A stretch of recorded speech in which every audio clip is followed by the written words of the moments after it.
आपल्या आजच्या भयकथेचे नाव आहे अनाहूत सावट. लेखिका आहेत मृण्मयी पुराणिक.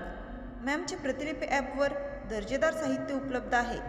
आता ऐकूयात लेखिका मृण्मयी पुराणिक लिखित भयकथा अनाहूत सावट. 2 फेब्रुवारी 2017. पावसाने चांगला जोर पकडला होता. सर्वत्र काळोख पसरला होता. रात्रीच्या प्रहरी तो परिसर अजूनच भयावह वाटत होता. रातकिड्यांची किरकिर व पावसाची रिपरिप ह्या व्यतिरिक्त कसलाच आवाज कानावर पडत नव्हता. भयान शांततेने जणू त्या परिसराला चहूबाजूंनी व्यापून टाकलं होतं. ती जीवघेणी शांतता कसल्याशा आवाजाने भंग पावली. तो झपझप पावलं टाकण्याचा आवाज होता. तो माणूस जीवाच्या आकांताने धावत होता. तो दर 2 मिनिटांनी मागे वळून बघत होता. त्याच्या चेहऱ्यावर भीती स्पष्ट दिसत होती. त्या अंधाऱ्या रात्री समोरचं फुटभर अंतर सोडलं तर बाकी काही नजरेस पडणं अशक्यच होतं. अधूनमधून एखादी वीज चमकून काय तो प्रकाश व्हायचा तेवढाच. तो वाट फुटेल तिकडे धावत होता. पावसानं पूर्ण शरीर भिजलं. पळून पळून तो पार दमला. त्याचं हृदय विलक्षण गतीनं धडधडत होतं. पण त्याच्या धावण्याचा वेग मात्र कमी होत नव्हता. त्याला माहीत होतं आत्ता जर तो थांबला तर जीवानिशी जाईल. धावता धावता अचानक त्याचा तोल गेला आणि तो खाली पडला. परत उठून उभं राहायचं त्राणही त्याच्यात उरलं नव्हतं. क्षणाक्षणाला त्याच्या हृदयाचे ठोके चुकल्यासारखे वाटत होते. त्याला समोर त्याचा अंत दिसत होता. हे सगळं आता त्याच्या सहनशक्तीच्या पलीकडे चाललं होतं. ती जीवघेणी मस्करी त्याला नको नकोशी वाटत होती. त्याने त्या विकृत खेळाला कंटाळून डोळे घट्ट मिटून घेतले. त्या अंधाऱ्या रात्री एक मोठी वीज कडाडली. विजेचा कडकडाट संपतासरशी त्या परिसरात एक आर्त किंकाळी घुमली. तो गतप्राण होऊन कायमचा अंधाराशी एकरूप झाला. वर्तमान परिस्थितीमध्ये ही आत्महत्या आहे यात काही शंका नाही. मिसेस अपर्णा शिंदेने स्वतःला गोळी मारून जीव दिला आहे. पोस्टमॉर्टम रिपोर्ट टेबलवर ठेवत डॉक्टर सुनील म्हणाले. Exactly doctor. हो, माझं पण हेच मत आहे. राईट डॉक्टर म्हणत कमिटीमधल्या सर्वांनी संमती दर्शवली. कसला विचार करत आहे शुभ्रा? तुझं मत काय आहे रिपोर्टमध्ये? कॉज ऑफ डेथचा क्लोज टाकायचा आहे, डॉक्टर सुनील म्हणाले. डॉक्टर शुभ्रा कुलकर्णी स्वतःशीच विचार करत हॉलच्या एका कोपऱ्यात बसली होती. बाकीच्यांच्या बोलण्याकडे तिचे अजिबात लक्ष नव्हते. डॉक्टर सुनीलच्या प्रश्नांनी तिच्या विचारचक्रात व्यत्यय आणला. तिने चमकून विचारले, हां, काही म्हणालात का तुम्ही? शुभ्रा, आमच्या सगळ्यांचं हेच मत आहे की ही आत्महत्या आहे. आम्ही फक्त तुझ्या सहमतीची वाट बघतोय, डॉक्टर सुनील म्हणाले. मला नाही वाटत की ही आत्महत्या आहे, डॉक्टर सुनीलचे बोलणे अर्धवट तोडत शुभ्रा म्हणाली. Not again Shubhra, it's a clear cut suicide case. ह्यावेळी कोणती नवी थेअरी सुचली आहे तुला? जरा वैतागूनच डॉक्टर सुनील म्हणाले. थेअरी नाही आहे डॉक्टर सुनील, हा सरळ सरळ खून आहे आणि तुम्ही ह्याला आत्महत्या म्हणताय, शुभ्रा म्हणाली. मिसेस शिंदेनी स्वतःला गोळी मारून आत्महत्या केली आहे यात कसली शंका नाही. प्रत्येक वेळी खून असलाच पाहिजे असं काही नाही, डॉक्टर सुनील म्हणाले. बरोबर आहे तुमचं, पण तुम्ही सगळे एका महत्त्वाच्या गोष्टीकडे दुर्लक्ष करत आहात, शुभ्रा म्हणाली. हॉलमधले सगळेजण चकित झाले होते. शुभ्रा पुढे काय बोलणार ह्याकडे सगळ्यांचंच लक्ष होतं. काय म्हणायचंय तुला? कोणती गोष्ट? सांगते. मिसेस अपर्णा यांची कोरोनरी आर्टरी डॅमेज झाली आहे. मला नाही वाटत या गोष्टीकडे कोणाचंच लक्ष गेलं असावं. गेलं असतं तर इतकी मोठी गोष्ट नजरेतून सुटणं अशक्य आहे, नाही का? एक कटाक्ष हॉलमध्ये बसलेल्या प्रत्येकावर टाकत शुभ्रा म्हणाली. हॉलमध्ये कुजबूज सुरू झाली. खरंच ह्या गोष्टीकडे कोणाचंच लक्ष गेलं नव्हतं. सगळ्यांना शांत करत डॉक्टर सुनील म्हणाले. म्हणजे नेमकं काय म्हणायचंय तुला? म्हणायचंय म्हणजे सरळ सरळ दिसतंय हा खून आहे. अपर्णा ह्याचा सरळ सरळ गळा न दाबता त्याच्या कोरोनरी आर्टरीवर प्रेशर आणून कोणीतरी त्याचा खून केला आहे. त्यानंतर त्यांच्याच हातांनी त्यांचीच गोळी मारली. पहिल्या गोष्टीकडे कोणाचंच लक्ष जाऊ नये म्हणून त्याने असं केलं असावं. स्मार्ट मूव्ह, शुभ्रा म्हणाले. बरोबर बोलत आहेस तू. आमच्या कोणाच्याच ही गोष्ट लक्षात कशी आली नाही, डॉक्टर सुनील म्हणाले. असो, रिपोर्टमध्ये डेथचं कारण टाकायला विसरू नका की अपर्णा शिंदे यांचा मृत्यू आत्महत्या नसून खून आहे. आणि शुभ्रा हॉलमधून बाहेर पडत म्हणाली. डॉक्टर शुभ्रा कुलकर्णी, वय 27 वर्ष, गोरावर्ण, मध्यम उंची, दिसायला जितकी सुंदर तितकीच हुशार. लहानपणापासून शुभ्राला रहस्यकथा वाचायची आवड. हीच आवड जपत तिने आपलं फॉरेन्सिक एक्झामिनर व्हायचं स्वप्न पूर्ण केलं. केवळ डेड बॉडीचे निरीक्षण करून ती मृत्यूचं कारण सांगू शकत होती. आपल्या ह्याच हुशारी आणि कौशल्यामुळे ती नाशिकच्या फॉरेन्सिक एनालिटिकल टीमची हेड झाली होती. अशा कित्येक केसेस तिने मिनिटात सोडवल्या होत्या. शुभ्रा एका मध्यमवर्गीय कुटुंबात जन्मली होती. ती नाशिकला आपल्या आईबाबांबरोबर राहत असे. तिच्या आईवडिलांना देखील तिच्या हुशारीवर अभिमान होताच. 2 फेब्रुवारी 2017 रोजी रात्रीचे 12:30 वाजून गेले होते. गावात सगळीकडे अंधार पसरला होता. सरपुतदारांच्या वाड्यातला दिवा मात्र चालूच होता. अण्णा एकटेच बाहेर दिवाणखान्यात एरझाऱ्या घालत होते. ते कोणाची तरी वाट बघत असावेत. त्यांचं मन काहीसं अस्वस्थ होतं. एकाच विचाराने मनाला विळखा घातला होता. नेमकं काय झालं असेल? मनात असंख्य शंकांच्या पाली चुकचुकत होत्या. पुन्हा तोच खेळ सुरू झाला तर? ह्याची त्यांना भीती वाटत होती. नकळत भूतकाळात ते दृश्य त्यांच्या डोळ्यासमोर तरळून गेले. अण्णांच्या विचारांची तंद्री मुख्य दारावर पडणाऱ्या थापांनी भंग पावली. अण्णांनी घाईतच दार उघडलं. दारात इन्स्पेक्टर सावंत उभे होते. अण्णांनी मानेनेच सावंतांना आत यायचा इशारा केला.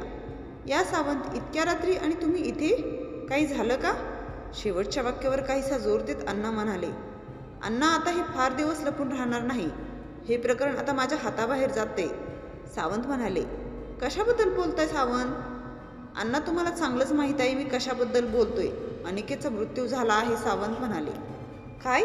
क्षणभरासाठी अण्णांना हृदयाचे ठोके चुकल्यासारखे वाटले. होय अण्णा. एक उसासा सोडून सावंत पुन्हा बोलू लागले. रात्री गाण्या घरी परत चालला होता. जाता जाता वाडीच्या आवारात त्याला कोणीतरी पडलेलं दिसलं. जवळ जाऊन बघितलं तर तो दुसरा तिसरा कोणी नसून अनिकेतच होता. गाण्या लगोलग पोलीस स्टेशनला आला. पाहिलेला सगळा प्रकार त्याने सांगितला. सावंताचं बोलणं ऐकून अण्णांच्या चेहऱ्यावरचा रंग मात्र उडाला होता. भर थंडीत त्यांना घाम फुटला होता. त्यांचे डोळे नकळत भीतीने मोठे झाले. मनात विचारांचे चक्र वेगाने फिरू लागले. जे व्हायला नको होतं तेच झालं होतं. भूतकाळाची पुनरावृत्ती झाली होती. काही प्रमाणात ते स्वतःलाही अनिकेतच्या मृत्यूला जबाबदार ठरवत होते. सगळं माहीत असून देखील त्यांनी अनिकेतला तिकडे राहण्याची परवानगी दिली होती. हे कुठेतरी थांबावं असंच त्यांना वाटत होतं. ह्यापुढे असं काही घडू नये म्हणून त्यांनी मनाशीच कसला तरी निश्चय केला. पण सध्या तरी सावंतांच्या प्रश्नांना सामोरे जाण्याखेरीज त्यांच्याकडे गत्यंतरच नव्हतं. एकाएकी कसल्याशा आवाजाने अण्णांना विचारचक्रात खंड पडला. गेला गेला, आणखीन एक जण गेला. कोणालाच नाही सोडणार ते. तिकडे जाणाऱ्या प्रत्येकाचा बळी घेतल्याशिवाय ते शांत बसणार नाही. दिवाणखान्याच्या कोपऱ्यातून एक घुगरा आवाज आला. कोपऱ्यात खाटेवर साधारण 90तला एक जख्ख म्हातारा बसला होता. डोळे पार खोल गेले होते. ओठांना सुरकुत्या पडल्या होत्या. हाडांवर नावापुरतीच कातडी होती. शरीरात अजिबात त्राण उरलं नव्हतं. तो म्हातारा सतत एकच वाक्य म्हणत होता. ते कोणालाच नाही सोडणार. वर्तमान काळात नेहमीप्रमाणे सकाळी 8च्या डोक्याला शुभ्रा हॉस्पिटलमध्ये हजर होती. नेहमीप्रमाणे आज पण आधी ती तिच्या केबिनमध्ये गेली. ती केबिनमध्ये बसून तिथल्या फाईल्स चाळत होती. इतक्यात शंकर कॉपी घेऊन हजर झाला. कॉपीचा मग टेबलवर ठेवत त्याने आपल्या राखाडी रंगाच्या शर्टच्या खिशातून एक लिफाफा बाहेर काढला. मॅडम, डॉक्टर सुनीलने हे तुम्हाला द्यायला सांगितलं आहे. लिफाफा टेबलावर ठेवून तो निघून गेला. शुभ्राने लिफाफा उचलून बघितला तर त्यावर काहीच लिहिले नव्हते. तिने लिफाफा उघडून बघितला. त्यात तिच्या नावाचं एक ट्रान्सफर लेटर होतं. डॉक्टर सुनीलने शुभ्राची बदली वडगावच्या त्यांच्या ब्रँचमध्ये केली होती. ट्रान्सफर लेटर वाचून शुभ्रा पार संतापली होती. डॉक्टर सुनीलने हे जाणून बुजून केलं आहे. त्यांना आपली प्रगती नक्कीच खटकत असणार असं तिचं मत झालं. ती तडक डॉक्टर सुनीलच्या केबिनकडे जायला निघाली. दरवाजा न ठोठावताच ती सरळ आत गेली. हे काय आहे? मला न विचारता तुम्ही असं कसं करू शकता? लेटर टेबलवर आपटत शुभ्रा म्हणाली. डॉक्टर सुनीलला बहुधा तिची प्रतिक्रिया अपेक्षितच असावी. त्यांनी अगदी शांतपणे तिला बसायला सांगितलं. शुभ्राचा आता राग अनावर होत होता. आधी तुम्ही याचं उत्तर द्या, ती चिडून म्हणाली. मला माहीत आहे तुला राग आला आहे. साहजिकच आहे. तुझ्या जागी मी असतो तर मला पण राग आलाच असता. तुला असंच वाटत असणार की मी मुद्दाम तुझी ट्रान्सफर वडगावला करतोय. पण अगोदर माझं ऐकून घे, मग काय ते ठरव. ड्रॉवरमधून एक जाड फाईल काढत डॉक्टर सुनील म्हणाले. शुभ्राचा राग आता नाही म्हटला तरी थोडा कमी झाला होता. तिच्याकडे शांतपणे बसून डॉक्टर सुनीलचं म्हणणं ऐकण्याशिवाय दुसरा पर्यायच नव्हता. डॉक्टर सुनील फाईल शुभ्राकडे देत बोलू लागले. मी वडगावला तुझी ट्रान्सफर करतोय, पण त्यामागे तसंच कारणसुद्धा आहे. तिकडे माझा एक मित्र आहे, वैभव सावंत. गेले काही वर्षापासून तो तिथला इन्स्पेक्टर आहे. त्याला तुझ्या मदतीची गरज आहे, डॉक्टर सुनील म्हणाले. कसली मदत? सांगतो. वैभवला एका केसच्या संदर्भात तुझी मदत हवी आहे. वडगाव तसं फारसं मोठं नाही. इतर गावासारखंच तेही एक साधारण गाव आहे. पण गेले कित्येक वर्ष तिथे एक विलक्षण गोष्ट घडतीये. मुख्य गावापासून थोडं दूर एक जंगल आहे. जंगलही म्हणता येणार नाही, पण साधारण एखाद्या ओसाड वस्तीसारखा तो भाग. विलक्षण गोष्ट म्हणजे गेल्या काही वर्षात त्या भागात 8 जणांचा मृत्यू झाला आहे. मृत्यूची कारणे जरी वेगवेगळी असली तरी हे सगळ्यांचे मृत्यू नैसर्गिकच मात्र नक्की नव्हते. डॉक्टरांना देखील या व्यतिरिक्त संशयास्पद असं काहीच सापडलं नाही. त्यामुळे त्यांच्याकडनंही मदतीची अपेक्षा नाही. डॉक्टर सुनील एक दीर्घ श्वास घेऊन पुन्हा बोलू लागले. ही जमीन ज्या माणसाच्या मालकीची आहे तोही जरा विचित्रच आहे. ह्या प्रकरणामध्ये चौकशी करायला त्याची काहीच हरकत नाहीये. पण हे प्रकरण गावाबाहेर जाऊ नये म्हणून त्याने बऱ्याच लोकांची तोंड बंद केली आहेत. गेली बरेच वर्ष वैभव ह्या प्रकरणाची चौकशी करतोय पण हाती काहीच लागत नाही. वैभवच्या मते हे सगळे मृत्यू साधारण नसून ह्या सगळ्या लोकांचा खून केला गेला आहे. त्याचा पहिला संशय त्या जागेच्या मालकावरच आहे. पण त्यांच्या विरुद्ध कसलेच पुरावे अजून सापडले नाहीत. त्याच्या मते हे खून कुठल्याही हत्याराने केले गेले नसावेत. पण हे अजून सिद्ध झालं नसल्यामुळे त्याला पुढची हालचाल करता येत नाहीये आणि म्हणूनच त्याला तुझी मदत हवी आहे. त्याला वाटतं की जर हे मृत्यू खून म्हणून सिद्ध झाले तर नक्कीच काहीतरी मार्ग सापडेल आणि हे तूच करू शकतेस. कदाचित तुला असं काही सापडेल जे सगळ्यांच्या नजरेतून सुटतंय. मला वाटतं तू तिथे जाण्याबद्दल विचार करावास. After all it's your call. Doctor सुनीलचं म्हणणं ऐकून शुभ्रा अगदी निशब्द झाली होती. काय उत्तर द्यावं तिला सुचेना. डॉक्टर सुनीलने केसची फाईल शुभ्राला सोपवली. शुभ्रा स्वतःशीच विचार करत केबिनच्या बाहेर पडली. 2 फेब्रुवारी 2017 रोजी गावात सर्वत्र नीरव शांतता होती. मध्यरात्री रस्त्यावर चिटपाखरू देखील दिसत नव्हतं. गावातल्या पोलीस स्टेशनमध्ये मात्र चिंतेचं सावट पसरलं होतं. सावंत, काही सापडलं का? नाही ना? मी सांगतोय ह्या केसमध्ये चौकशी करून हाती काहीच लागणार नाही. हा नसतानाच सोडून द्या. अण्णा सावंतांबरोबर खुर्चीत बसून बोलत होते. सावंतांच्या मनात मात्र प्रश्नांनी गर्दी केली होती. गेल्या काही वर्षातला हा 8वा मृत्यू होता. अनिकेतचा मृत्यू झाल्याची गावात कोणालाच खबर नव्हती. मृत्यूचं कारण हृदयविकाराचा झटका असल्याचं डॉक्टरांनी सांगितलं असलं तरी सावंतांसाठी ते समाधानकारक नव्हतंच. मी सांगतो साहेब, ती जागा लय वंगळ आहे. आजपर्यंत जो कोणी बी तिकडे गेला जित्ता परत आला नाही बघा. गण्या एका कोपऱ्यात बसून बडबडत होता. गप रे गण्या, उगाच आपलं काहीतरी बडबडू नको. अण्णा जरा चढलेल्या आवाजात म्हणाले. गण्या अनिकेतच्या मृत्यूबद्दल गावात कोणालाच काही सांगणार नव्हता. अण्णांनी त्याला तोंड बंद ठेवायला भरपूर पैसा दिला होता. सावंतांना मात्र चैन पडत नव्हतं. त्यांना काही करून या सगळ्यांच्या मुळापर्यंत जायचं होतं. वर्तमानमध्ये रात्रीची 12:30 वाजून गेले होते. शुभ्रा मात्र अजूनही जागीच होती. तिला काही केला झोप येणार नव्हती. दिवसभर ती वडगावच्या केसचा विचार करत होती. तिकडे जावं की नाही हाच प्रश्न तिला सतावत होता. ह्या बाबतीत आईबाबांशी चर्चा करूनही काही उपयोग होणार नव्हता. ते तिला आपल्या केस संदर्भात कधीच दुर्गावी पाठवणार नाहीत ह्याची तिला पुरेपूर जाण होती. हा सर्वस्वी तिचा निर्णय असणार होता. ही केस खरंच दिसते तितकी किचकट आहे का असंही बऱ्याचदा तिला वाटून गेलं. न राहून तिने केसची फाईल बाहेर काढली. ती फाईलमध्ये डिटेल्स लक्षपूर्वक वाचू लागली. 27 मार्च 2014 रोजी वडगावच्या वसंतवाडी भागात एक विवाहित जोडप्याचा मृत्यू झाला. शाल्मली वैद्य आणि श्रीकांत वैद्य अशी ह्या दोघांची नावं होती. रिपोर्टनुसार दोघांचाही मृत्यू तेथील एका वाड्याच्या गच्चीवरून खाली पडून झाला. ह्या व्यतिरिक्त इतर काही पुरावे सापडले नाहीत. महिन्याभरातच ही फाईल क्लोज झाली. 17 सप्टेंबर 2014 वसंतवाडीमध्ये सुजय पलटणकर नावाच्या एका तरुणाचा मृत्यू झाला. ह्यावेळी देखील चौकशी केली असता काहीच सुगावा लागला नाही. पोस्टमॉर्टम रिपोर्टनुसार मृत्यूचं कारण आत्महत्या असल्याचं समजलं. काही दिवसातच ही फाईलही क्लोज झाली. 4 जानेवारी 2015 वसंतवाडीमध्ये एक विलक्षण गोष्ट घडली. एकाच दिवशी अजित साठे आणि त्यांची पत्नी रेवा साठे यांचा 17 वर्षाचा मुलगा म्हणजेच ऋषभ साठे ह्या तिघांचाही मृत्यू झाला. रिपोर्टनुसार रेवा साठे आणि ऋषभ साठे ह्यांचा खून झाला असून तो अजित साठेनेच केल्याचं सिद्ध झालं आणि पुढील रिपोर्टमध्ये लिहिल्याप्रमाणे अजित साठेने आत्महत्या केल्याचं समोर आलं. चौकशी केली असता ह्यावेळी देखील इतर काहीच पुरावे हाती लागले नाहीत. काही दिवस इन्व्हेस्टिगेशन करून झाल्यानंतर फाईल क्लोज करण्यात आली. 20 जुलै 2015 ह्यावेळी देखील वसंतवाडीमध्ये एक वेगळीच घटना घडली. अशोकराव सरपोतदारांचा नोकर म्हणजे महादूच वाड्यातील विहिरीत बुडून मृत्यू झाला. ह्यावेळी ही केस लगेच सुटली. महादू कामानिमित्त वाडीवर गेला होता पण परतताना तोल जाऊन विहिरीत पडून त्याचा मृत्यू झाला. 2 दिवसातच ही फाईल क्लोज झाली. 2 फेब्रुवारी 2017 वसंतवाडीमध्ये अजून एका तरुणाचा मृतदेह आढळला.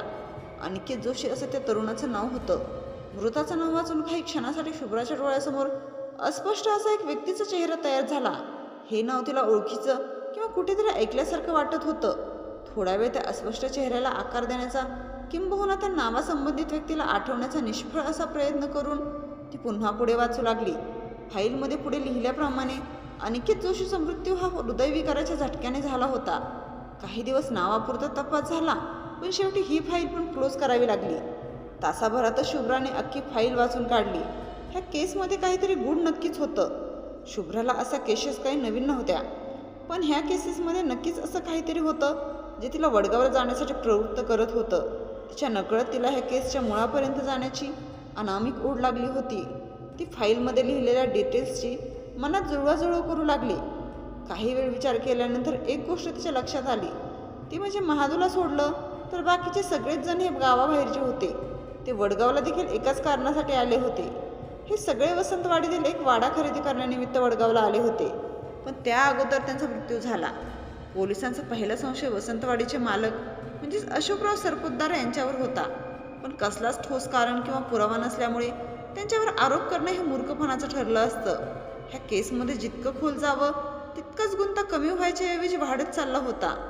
ह्या सगळ्यांची उकल वडगावला जाऊनच लागणार होती हे शुभ्राला कळून चुकलं, पण अजूनही ती द्विधा मनस्थितीतच होती. तिकडे जाऊन तिच्या जीवालाही धोका निर्माण होऊ शकणार होता. बराच वेळ विचार केल्यानंतर ती जायच्या निष्कर्षावर पोहोचली. शुभ्राची कार कोकणात शिरली होती. द्राक्ष व उसाची जागा आता आंबा व फणसाच्या झाडांनी घेतली होती. सभोवतालचं वातावरण अगदी प्रसन्न वाटत होतं. 2 दिवस जी शुभ्राच्या मनाची घालमेल चालू होती ती आता काही प्रमाणात कमी झाली होती. हो नाही करता करता शेवटी ती वडगावला जायला निघालीच होती. कामानिमित्त वडगावला जात आहे अशी पुसटशी माहिती तिने घरी दिली होती. अर्थात जायच्या वास्तविक कारणापासून तिचे आईबाबा अनभिज्ञच होते. काही तासांचा प्रवास करून शुभ्रा वडगावला पोहोचली. गाव तसं फारसं मोठं नव्हतं. 100-200 घराची वस्ती म्हटलं तरी ते चुकीचं ठरलं नसतं. स्थानिक लोकांना पत्ता विचारत विचारत ती सरपोतदारांच्या वाड्यासमोर येऊन थांबली. इन्स्पेक्टर सावंत बाहेरच उभे होते. डॉक्टर सुनीलने त्यांचा फोटो पाठवल्या कारणाने शुभ्राला त्यांना ओळखायला फारसा वेळ लागला नाही. सावंतांबरोबर ती वाड्यात गेली. दगडी बांधकामाचा भला मोठा प्रशस्त असा तो वाडा. वाड्याबाहेर मोठी बाग, बागेत वेगवेगळ्या प्रकारची रोपं, त्यांच्यावर भिरभिरणारी पाखरं आणि ह्या सगळ्यात भर घालणारा एक मंद सुहास त्या जागेला एक वेगळीच प्रसन्नता प्रदान करत होता. वाड्यात प्रवेश करण्यासाठी एक मोठा रेखीव नक्षीकाम केलेला दरवाजा होता. वाड्यात शिरताच दृष्टीत पडणारे जुन्या पद्धतीचे पण कोरीव काम केलेले फर्निचर, प्राचीन चित्र, दिवाणखान्याच्या मधोमध असणारे मोठे झुंबर जणू सरपोतदारांच्या वैभवाची साक्षच देत होते. वाडा जितका सुंदर तितकाच मोठा देखील होता, पण 2 ते 3 नोकर सोडले तर वाड्यात फारसं कोणीच दिसत नव्हतं. इतका मोठा वाडा असूनही तो रिकामाच भासत होता. बाहेर दिवाणखान्यात जवळजवळ 65 वर्षाचे एक गृहस्थ बसले होते. वय जरी जास्त असलं तरी शरीराने अजून धडधाकट होते. त्यांच्या नजरेतला करारीपणा अगदी स्पष्ट दिसत होता. कसलेच भाव न दिसू देता ते अगदी निर्विकार चेहऱ्याने बसले होते. मनात जरी असंख्य विचारांचं काहूर माजलं असलं तरी त्यांची पुसटशी जाणीव देखील कोणाला न होऊ देण्याचा त्यांचा प्रयत्न असावा. त्यांना बघता क्षणी शुभ्राला समजलं, हे स्वतः अशोकराव सरपोतदार असणार. या कुलकर्णी मॅडम बसा, तुमच्याबद्दल बरंच ऐकलंय सावंतांकडून. रघु, जा पटकन चहा पाण्याचं बघ, अण्णा म्हणाले. थोडा वेळ उलटून गेला. एकमेकांच्या ओळखी झाल्या. थोडंफार इकडचं तिकडचं विचारून झाल्यानंतर सावंतांनी मूळ विषयाला हात घातला. अण्णा, शुभ्रा इकडे कशासाठी आली आहे हे तुम्हाला माहीतच आहे. मी वसंतवाडीची केस पुन्हा ओपन करतोय, सावंत म्हणाले. वसंतवाडीचा विषय करताच इतका वेळ निर्विकार असणारा अण्णांचा चेहरा आता मात्र थोडा गंभीर झाला. ते आवाज जमेल तितका शांत ठेवून म्हणाले, हे बघा सावंत, मी तुम्हाला ह्याआधी कित्येकदा सांगितलं आहे, ह्या केसमध्ये वेळ घालवू नका. ह्या केसमध्ये इन्व्हेस्टिगेशन करून काहीच फायदा नाही. तरी पण मी तुमच्या कामात कसलाच अडथळा आणणार नाही. माझ्याकडून तुम्हाला जमेल तितकं सहकार्य असेल. तुम्हाला केस रिओपन करायची असेल तर अवश्य करा, पण ही गोष्ट गावाबाहेर कोणालाच कळता कामा नये. उगाच ह्या नादात माझी बदनामी व्हायला नको. अण्णांनी अगदी स्पष्टपणे त्यांचं म्हणणं मांडलं होतं. केस रिओपन करायला त्यांची काहीच हरकत नव्हती, पण ह्या सगळ्यात त्यांची बदनामी व्हायला नको एवढंच त्यांचं म्हणणं होतं. निदान त्यांच्या बोलण्यातून तरी एवढं स्पष्ट होत होतं. ह्या सगळ्यात मात्र शुभ्राला खटकणारी गोष्ट म्हणजे इथे काही सापडणार नाही या बाबतीत अण्णांचं ठाम मत. त्यांना काही माहिती होतं का तेच ह्या सगळ्यांचे सूत्रधार होते. असो, तुर्तास तरी तिला कुठल्याही निष्कर्षावर पोहोचायचं नव्हतं. ती वडगावला अजून काही दिवस थांबणार होती. काहीतरी पुरावा नक्कीच सापडेल ह्याची तिला खात्रीही होती. शुभ्राच्या राहण्याची सोय गावातल्या एका गेस्ट हाऊसमध्ये करण्यात आली. ती एक दिवस आराम करून मग इन्व्हेस्टिगेशनला सुरुवात करणार होती. अर्थातच ती वसंतवाडीला एक चक्कर नक्कीच टाकणार होती. तिने तशी अण्णांकडून परवानगी देखील घेतली होती. शुभ्रा आशाताईबरोबर गेस्ट हाऊसवर आली. सामानाची आवराआवर झाली. दुपारचं जेवण आटपून ती तिच्या खोलीत गेली. प्रवासामुळे ती फारच दमून गेली होती. बेडवर पडल्याबरोबर ती झोपेच्या अधीन झाली. शुभ्राला जाग आली तेव्हा संध्याकाळचे 5 वाजले होते. प्रवासाचा शीण निघून गेला होता. ती एकदम फ्रेश झाली होती. संध्याकाळचा चहा झाल्यानंतर तिने आशाताईंजवळ वसंतवाडीचा विषय काढला. आशाताई, ही वसंतवाडी कुठे आहे तुम्हाला माहीत आहे का? शुभ्रा म्हणाली. वसंतवाडीचं नाव ऐकताच आशाताईंच्या चेहऱ्याचा रंगच बदलला. ताई, तुम्ही लई मोठी चूक केली बघा त्या वसंतवाडीचं काम हातात घेऊन. ती जागा चांगली नाही. गावातलं कोणीसुद्धा तिकडे फिरकत बी नाही. आशाताईंच्या आवाजातली भीती स्पष्टपणे जाणवत होती. काय हो आशाताई, असं काय आहे तिकडे? शुभ्रा जरा चेष्टेच्या स्वरात म्हणाली. हे काय माहीत नाही ताई, पण तिकडे गेलेला एक बी माणूस जिवंत परत आला नाही बघा, आशाताई म्हणाल्या. येतं का मग आज माझ्याबरोबर? शुभ्रा चेष्टेला ताणतच म्हणाली. नाही नाही ताई, म्या नाही येणार. मी तर म्हणते तुम्ही बी तिकडे जाऊ नका. आशाताई, आशाताई तुम्हाला माहीत आहे मी याच कामासाठी वडगावला आले आहे. बरं राहिलं तुम्ही नका येऊ. मला फक्त तिकडे कसं जायचं ते सांगा, शुभ्रा म्हणाली. सूर्य मावळतीला चालला होता. सूर्याची सोनेरी किरणांच्या छटा आता हळूहळू लालसर होऊन नाहीशा होत होत्या. क्षितिच्या पलीकडे जाणारा सूर्य जणू गावकऱ्यांच्या घरी परतायचा संदेशच देत होता. संध्याकाळच्या अशा रम्य वातावरणात शुभ्रा वसंतवाडीकडे जायला निघाली.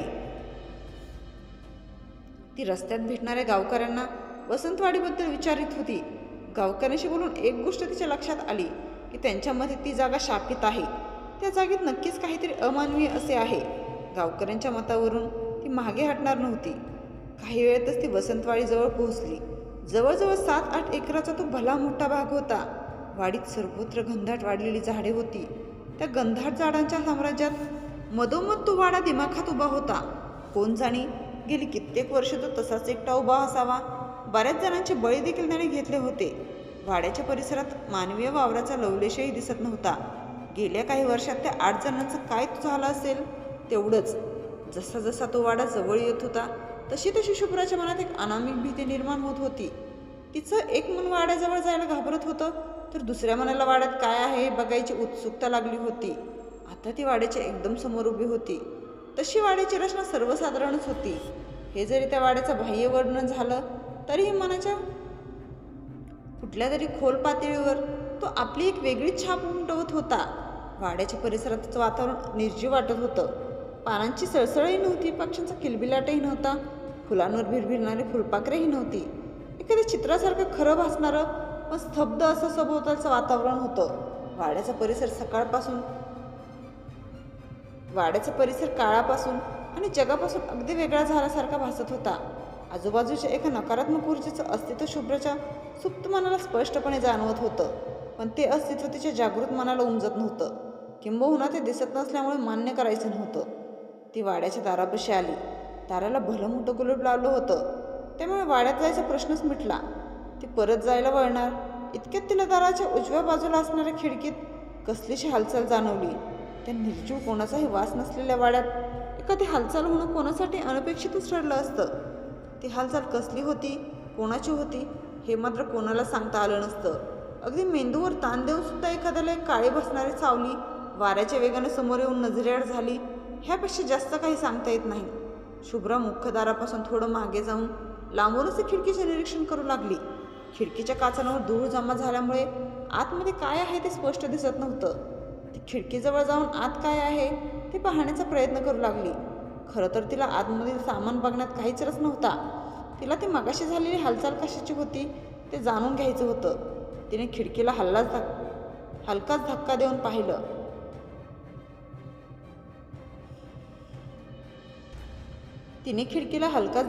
पाहिलं.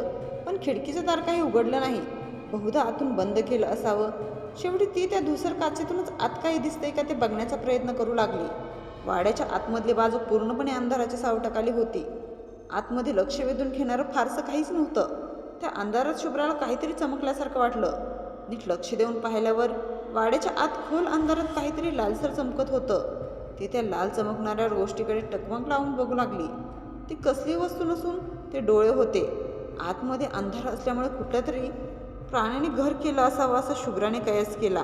ते लाल चमकणारे डोळे बघता बघता अंधारात नाहीसे झाले. पण शुभ्रा अजूनही संमोहित झाल्यासारखी त्याच दिशेला पाहत होती. काही क्षणातच ती भानावर आली. परत एकदा त्या वाड्यावर एक नजर टाकून ती जायला निघाली. वसंतवाडीतून बाहेर पडताच वातावरण पुन्हा प्रसन्न वाटू लागलं. हृदयावर नकळतपणे आलेलं दडपणही दूर झाल्यासारखं वाटत होतं. पण हे सगळं कुठेतरी सुप्त मनाच्या पातळीवरच चालू होतं. शुभ्रा काही वेळाने गेस्ट हाऊसवर परतली.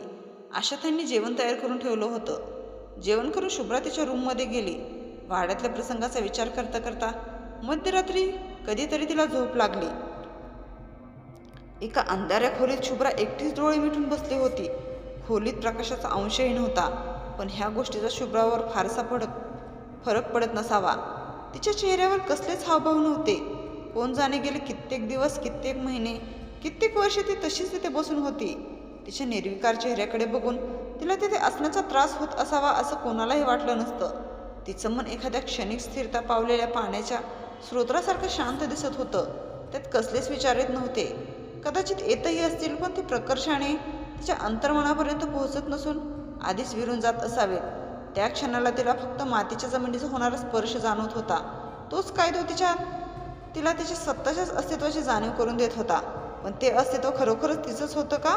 मानवी परिणामामध्ये तिच्याही अस्तित्वाला एखादी ठराविक जागा नियुक्त करून देता आली असती का? शुभ्राला तिचं शरीर एखाद्या प्रखर ऊर्जेच्या साठ्यासारखं भासत होतं. ती कसली ऊर्जा होती? सकारात्मक होती की नाही? शुभ्रा तिच्या आटोक्यात कशी गेली? तिने त्या ऊर्जेचा प्रतिकार केला असेल का? हे सगळे प्रश्न विचारायची वेळ आता निघून गेली होती. शुभ्रा पूर्णपणे त्या अनामिक शक्तीच्या अधीन झाली होती. तिने हळूहळू आपले डोळे उघडले. तिला कोणाच्या तरी येण्याची चाहूल लागली असावी. एकदाही इकडे तिकडे न बघता ती अगदी संत पावलं टाकत चालू लागली. पायाला होणारा मातीचा स्पर्श जणू तिला ओळखीचा झाला होता. ती हळूहळू खोलीच्या एका बाजूला गेली. तिकडे वर जाण्यासाठी एक दगडी जिना होता. ती दबक्या पावलाने वर जाऊ लागली. हळूहळू अंधार नाहीसा होऊ लागला. तशी ती जशी जशी वर जात होती तशा तिच्या ओठांच्या कडा एका क्रूर हिडीस हास्यात रुंदावत होत्या. ती आता एका दिवाणखान्यात उभी होती. तिची नजर चहूबाजूंचा वेध घेत होती.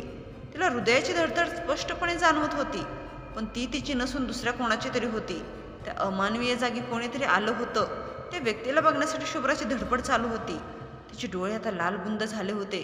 तिच्या डोळ्यांमध्ये जणू अंगारच उतरला होता. भोवतालचं सगळं आता तिला लाल रंगाचं मुलामा दिल्यासारखं रक्तवर्णीय भासत होतं. त्या लाल रंगाच्या चित्रात बाकीच्या वस्तूंना काळ्या रंगाच्या छटा आल्या होत्या. त्या स्तब्ध लाल काळ्या चित्रात ती एखादी जिवंत हालचालीची वाट बघत होती. तिची नजर एकवर दिवाणखान्याच्या खिडकीवर पडली आणि तिकड स्थिर झाली. खिडकीच्या काचांमध्ये एक मानवी आकृतीची हालचाल दिसत होती. त्या आकृतीची नजर शुभ्राच्या लाल डोळ्यांवर स्थिर झाली होती. तिला कदाचित आता येत नसावं. त्या व्यक्तीच्या आणि शुभ्राच्या नजरानजर बराच वेळ चालू होती. शुभ्राला त्या व्यक्तीचा चेहरा स्पष्ट दिसत नव्हता, पण ती व्यक्ती नक्कीच आतमध्ये काय करत असावं त्याचा अंदाज घेत होती. काही वेळाने ती व्यक्ती तिथून निघून गेली.